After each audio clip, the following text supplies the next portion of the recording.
Hey folks, this is Jake Davis, and this is my co-host Annie Bell Rose Davis. Annie, say hi. Hi.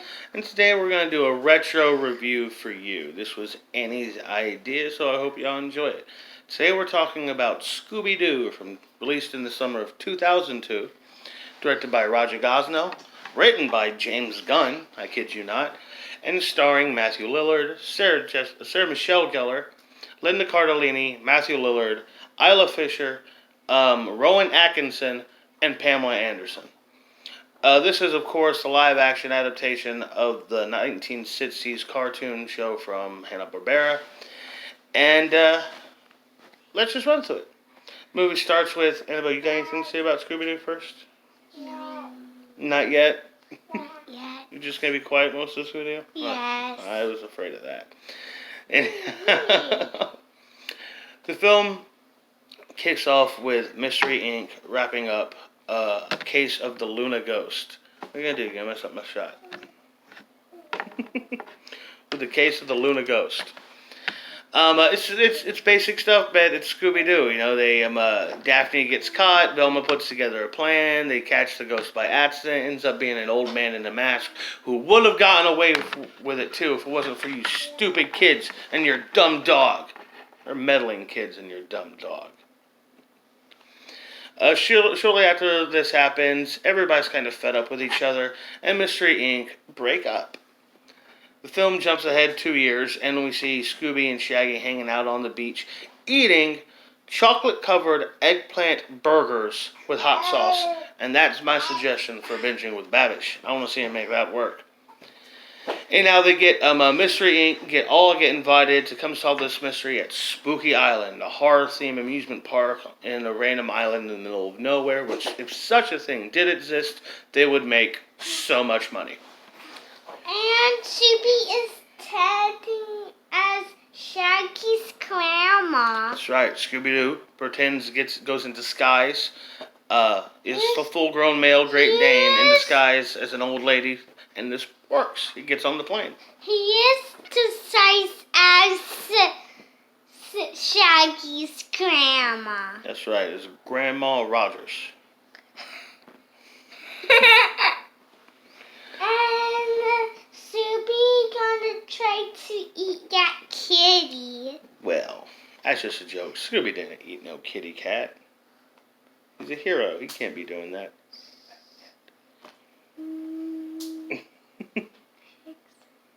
So we meet Rowan Atkinson as Mr. Gosh. There's a running gag in the movie that Fred gets his name wrong like every single time. So I can't tell what the guy's name was. Mr. Monteverius, Mr. Mephistophelies. He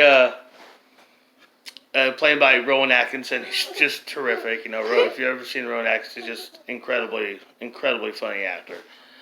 You know, Mr. Bean, Johnny English guy. And the whole deal is the college students are showing up, rowdy, wanting to party, wanting to make some dumb decisions, and leaving all well-behaved, quiet, and mannered. So there's clearly something going on here that ain't right. So the gang split up. They're not really 100% back together. They all go off onto their own little things. There's all kinds of funny little things here. You know, Scooby gets led out into the woods by a guy who goes, "Hey, I got some hamburgers in the woods if you want to come out here and get you some." There's these the monsters are real. They're like these giant rabbit-looking things. It just really played for laughs.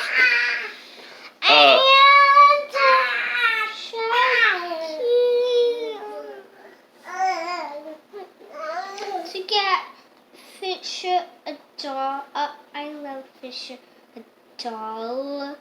The Swiggy doll from that claw machine. Yes, Shaggy wins his girlfriend, Mary Jane, played by Isla Fisher. Wins her a toy from the claw machine, and no one's ever won me a severed, dismembered head before.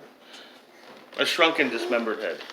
And doll is a skeleton head. Little skeleton head. It's a shrunken head. I used to have them all over my room. Not my I wanted Troll's I didn't have any shrunken Roto heads. stuff in my room. You know what? I wanted Troll's Roto stuff in my room. Old stuff for Trolls World Tour? Yeah. Like, it'll probably get you a poster for it or something. A movie, yeah, and toys from a movie. Well, I'm sure there will be plenty of new toys for that movie. So. And I wanted Trolls Roto. I wanted Lego Trolls Roto set. Lego Trolls? Roto. I don't know if such a thing even exists. Kind of be conflicting concepts there.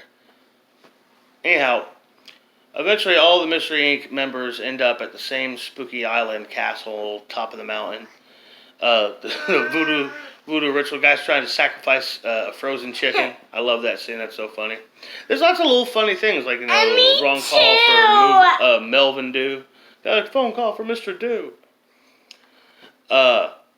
We get eventually they all go into the thing. They find like a teaching room training young people to act like young people. So there's all kinds of mind wash cult thing going on here. And Daphne finds the cult idol worshipy thingy. Oh, and of course the fart contest, Annabelle's favorite scene, where Shaggy and Scooby keep farting back and forth. And burping too. They're burping and farting. Yeah, he'll do a burp and fart challenge. It's my favorite part. Yeah, movie and Amigos. My favorite part. It's a gastro triathlon, yeah. The man says, you touch yourself, you will die. What? Amigos. Mean Girls? Now you're off on a different movie. Yeah. No. Mean Girls aren't in Scooby-Doo. No. They aren't. You got movies mixed up.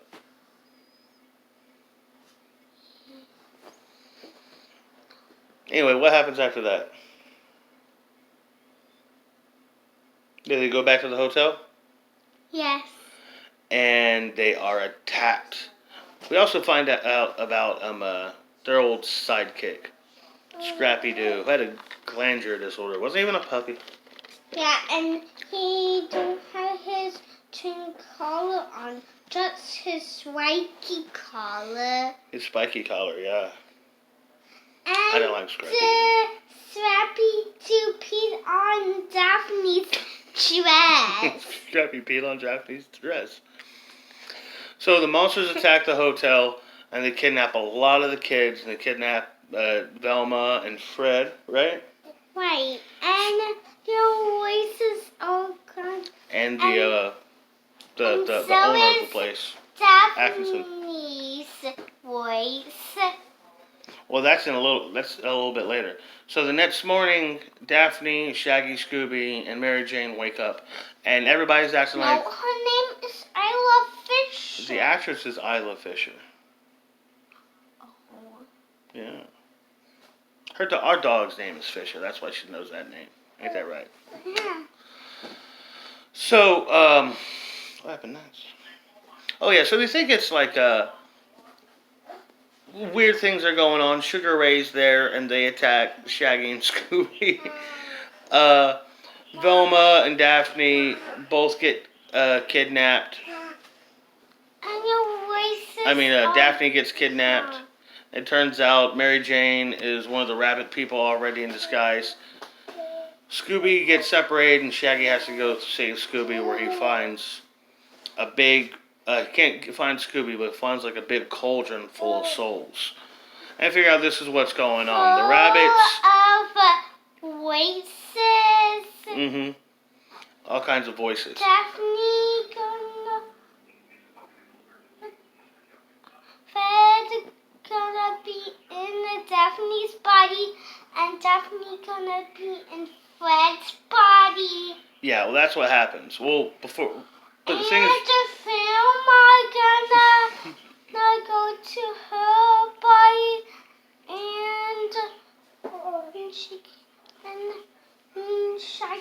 to get out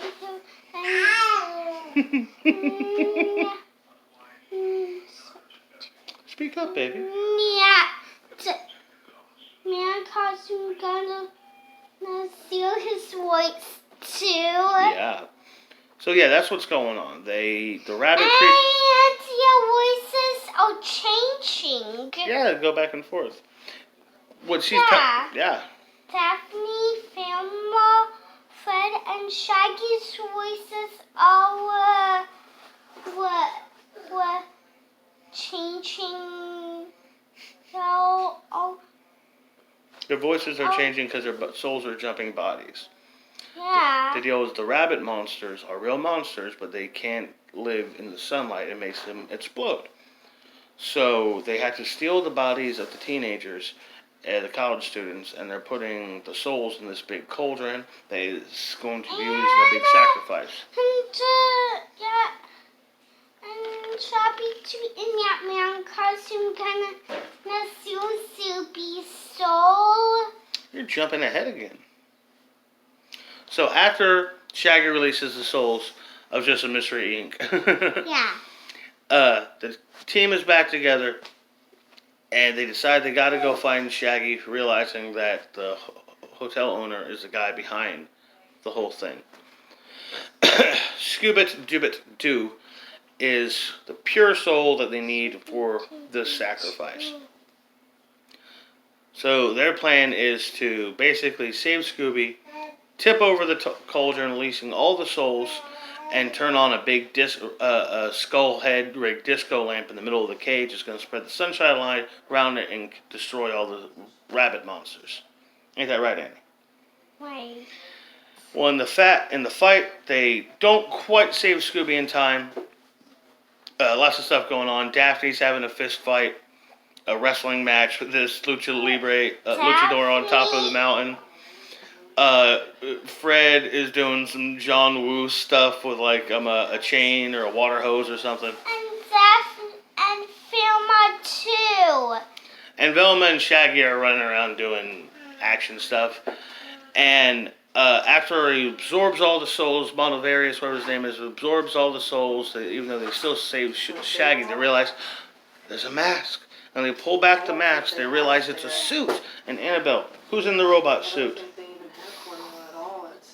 Scrappy-Doo. Stop watching TLC. Scrappy-Doo. We're shooting a video. Look at these folks. They're watching you. Scrappy-Doo is. Yeah, it's Scrappy-Doo. There's one behind it. Scrappy-Doo's the bad guy. Yeah, he is. And because he's already absorbed so many souls, he turns into a giant monster puppy, doesn't he? So he's running around. And he has the souls in his body. Yeah, that's how he's so powerful and so big. So eventually they're able to use the thing like the way with the train, Shaggy playing train. On his belly button. That's a what? No, it's a Pyramid. Little pyramid diamond thing on his chest. Oh, his chest, but it wasn't belly button. But they pull it out like, the claw game was actually a clue. So they use the big claw, Shaggy does, pulls it out of his chest, and all the souls escape, going back to their owners all over the world and destroying the rabbit monsters, leaving Scrappy-Doo powerless and defeated. The news show up. Fishy, it's just a garbage man. That is a garbage man.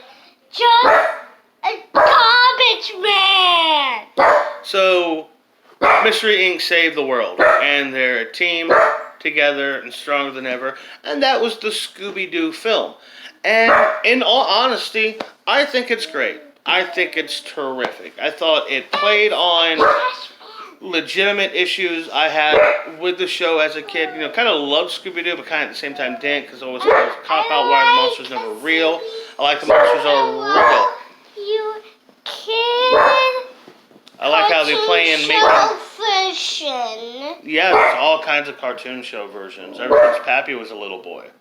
I like a Scooby-Doo. Well, are you kid cartoon version? Oh, a pup named Scooby-Doo? Yeah, that was my favorite too. Definitely. And now he's a dog. Now he's a grown dog. Yeah, Well, he's a grown-up dog. I say it's terrific. Where are you going? We're not done. Come here. And Shaggy film. We gotta say everybody got.